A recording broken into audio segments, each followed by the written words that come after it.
are slowly getting rid of all seeds in fruits and vegetables. And honestly, it's brilliant. Because once every apple, grape, watermelon and tomato is seedless, guess who controls life itself? No more planting your own food. No more saving seeds for next season. Everything you eat, everything that grows, will come from our labs. And when the last natural seed is gone, that's when it gets fun. We can make them rare, expensive, maybe even licensed.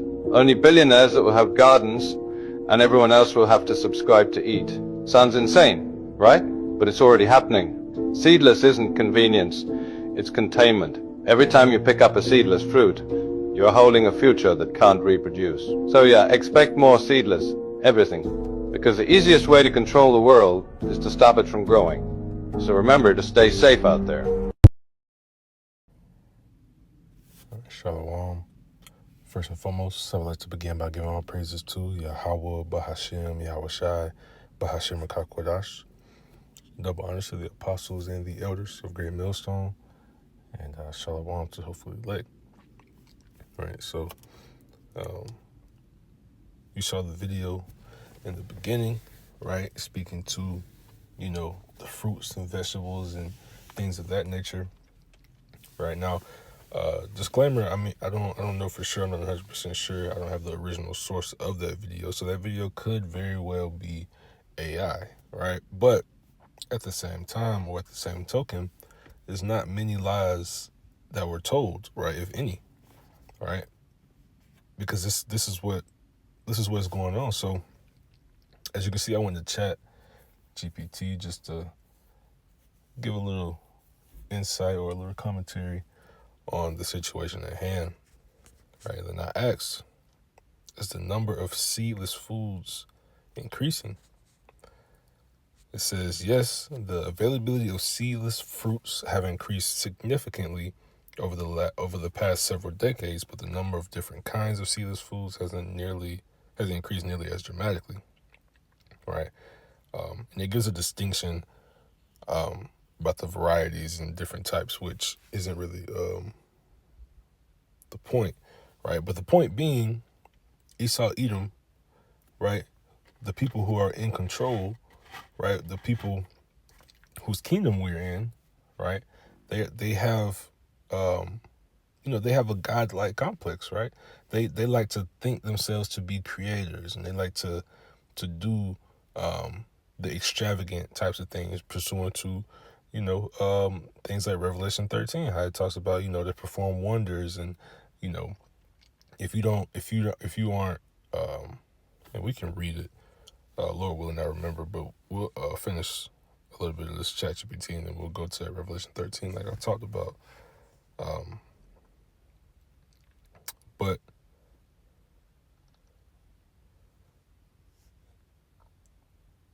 we can read a little bit of it. It says several factors have made seedless produce more common for consumer demand for convenience, advances in plant breeding and tissue culture that makes seedless varieties easier and cheaper to produce, improvements in transportation and refrigeration, allowing growers to specialize in varieties that consumers prefer. It says at the same time, many seedless varieties remain a minority of production, right? Which could be true, but again, this is a gradual thing, right? As you'll see later on, right?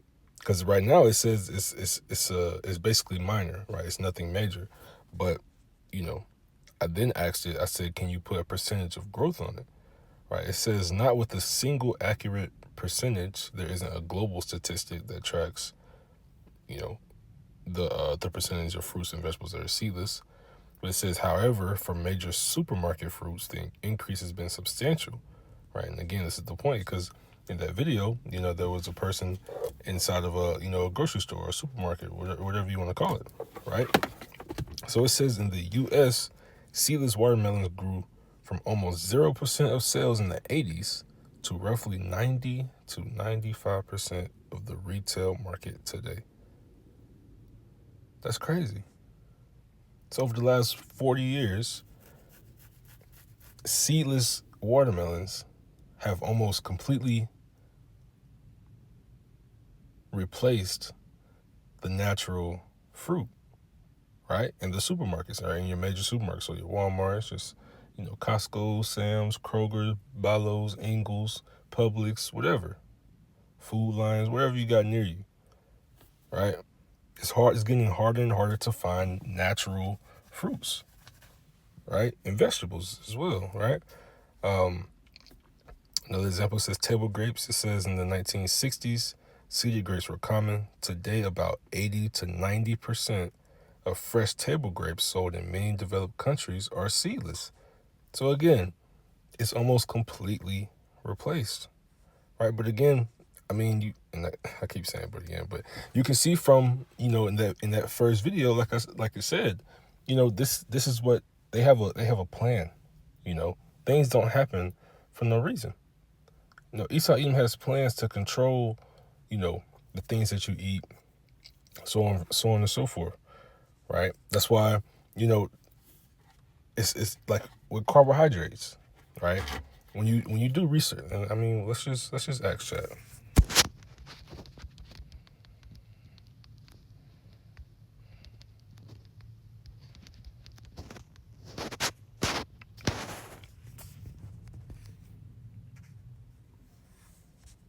Do you need carbs to live?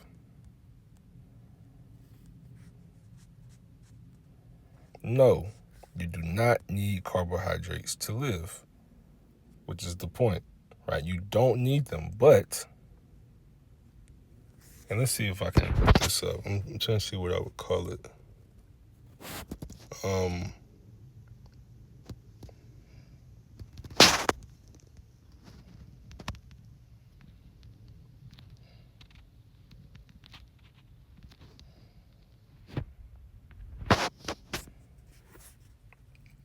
When you look at the food pyramid, right? This is what they came up with, the food pyramid, right? You see at the top, it says to use sparingly. And at the bottom, this is what your most of your servings should be. But clearly, those are the worst things. Breads, your cereals, your rice, pastas, all the carbohydrates, sugars. They say these are the things that you need the most, which is completely false. Why do you think the elder apostles have just out of the blue began to teach, about, being keto friendly and things like that, going into ketosis and learning about, health and things to eat? No, these things aren't for no reason. It's because it's the truth. They feed you things that you don't need, right?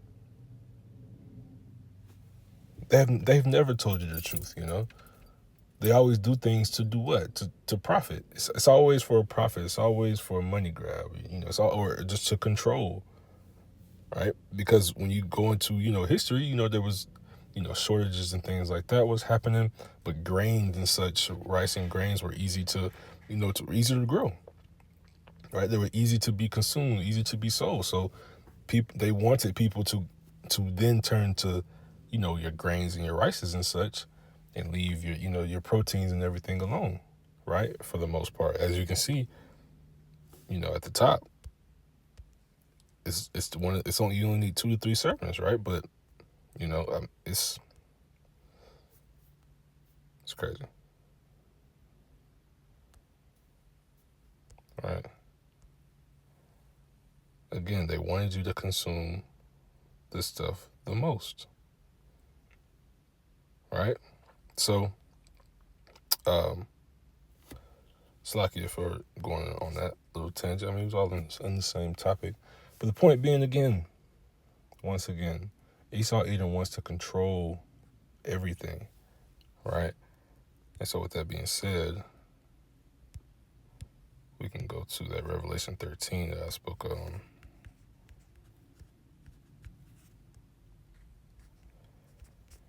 Now I get straight to the point. This is Revelation 13, and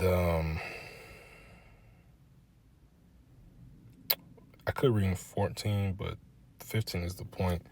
It says, 15, it says, and he had power to give unto life.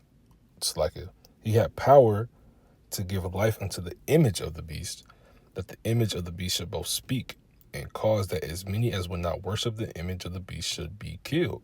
This is going into everything, and I really should have read verse 14 as well. But I mean, you can see it, and I roughly paraphrase it, right? It's going into what?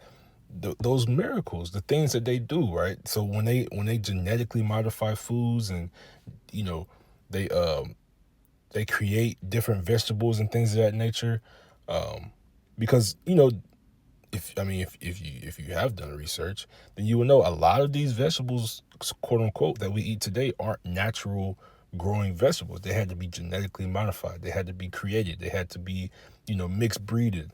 All of these types of things in order to get certain vegetables. I mean, we can if we want, we can ask chat about that too.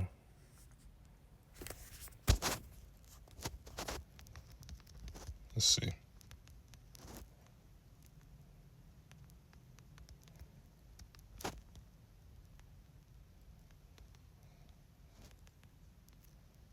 Let's see if that was a good way to ask this question. So it says, if by naturally occurring you mean not found in the wild in the form we eat today, then the answer is most common vegetables. Humans have been selectively breeding plants for thousands of years, dramatically changing their appearance, size, flavor, and nutritional qualities. Broccoli, cauliflower, cabbage, kale, Brussels sprouts, carrots, corn, lettuce, tomatoes. A lot. Again, a lot of these things are just simply unnatural, right? But they continue, and I'm not saying this is necessarily a sin or an evil, but I'm just giving the point that this place is defiled, man. They do what they want to do. They have a God-like complex, which is really the complete point, right? So let's just read that, right? This is Isaiah 14 and 12. We'll start at 12. It says, how art thou fallen from heaven, O Lucifer? Lucifer, not meaning the spiritual demon Satan. No, that's not the name of the spiritual demon Satan, regardless of what you might heard in your, from your pastor in your churches. That's incorrect, right? Lucifer just means the illuminated ones, which in this book, which is Isaiah 14, is referring to those who are in high places. It was specifically referring to, the king of Babylon at the time, right? It says, son of the morning, how art thou cut down to the ground, which didst weaken the nations, right? Which again, like I said, it was specifically, if you will, referring to the king of Babylon. But this can be likened unto Esau, Edom, man. Esau, Edom, they have been cut. They will be cut down, right? They will fall from it, like Yahushua said in the book of Luke. I saw Satan falling from heaven as lightning, roughly paraphrasing. It's the same thing, right? Verse 13 says, for thou hast said in thine heart, I will ascend into heaven. I will exalt my throne above the stars of the Most High. I will sit also upon the mount of the congregation in the sides of the north. This is what Esau, Edom does, or what they would like to do. They would like to exalt themselves past the Most High Yahweh Bahashim Yahushua, right? Verse 14, it says, I will ascend above the heights of the clouds. I will be like the Most High. They have a godlike complex. They think themselves to be able to do what Yahweh Yahushua does, which is create. He's the controller of life and death, right? But they would like to do it as well, right? But all of this stuff has been prophesied, man. All of this stuff has been said. It's been happening, right? As this is Ezekiel 4 and 13. It says, and the Lord said, even thus shall the children of Israel eat their bread, either defiled bread among the Gentiles. It's lucky. It says, start from the top, it says, and the Lord said, even thus shall the children of Israel eat their defiled bread among the Gentiles, whither I will drive them. Right? So that's what's going on, man. The children of Israel have eaten, everything that we eat is defiled. Everything that we consume is defiled. But that's why the elders tell us, though it may be, you still got to try to get the best of the worst. It's all bad but at least try to do the best you can with what you have. Right? We can't do it perfectly. We're in the land of our captivity. But I'll end it right there. Lord willing, this was informational, edifying. So I'm going to end by giving all praises to Yahweh, Bahashem, Yahweh Shai, Bahashem Rakakwadash, double honors to the apostles and the elders of Great Millstone, and Shalom to